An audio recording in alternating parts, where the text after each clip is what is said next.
Beat boy DJ Kuşçu Slower maskara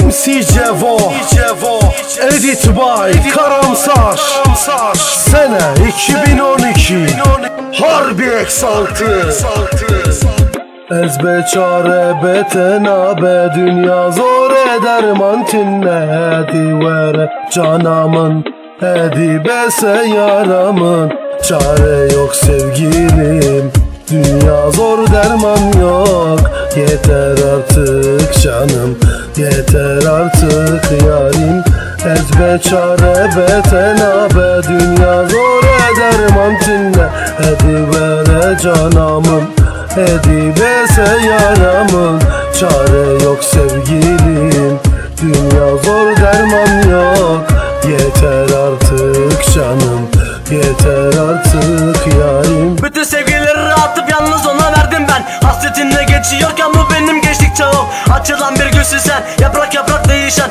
Kollarında ölecek son gülün olayım ben. Şimdi kalem elimde bak yine sana yazarken benim bugünüm yine her günümde ağlıyor. Şimdi bu hayatı neden kimse bak sevmiyor. Hayat dediğin kahve bir gün bitecek bence. Dostların kaybolduğu bir dünya içindeyim. Yoruldum be kardeşim artık ben de yoruldum. Gerçekleri anlatır hayat denen bu sahne. Oynadığın oyunun sonu geldi bak bence. Nefretle haykırıyorum haykırışlar içinde. Sevgi dediği kelime 5 günlük heves sence. Haykırışlarımı okuyorum dinle bu rapimde. Selamlar olsun kahve hadi artık gülle gülle. Ezbe çare beten haber dünya zora derman dinle. Edi vere canımın edi bese yaramın.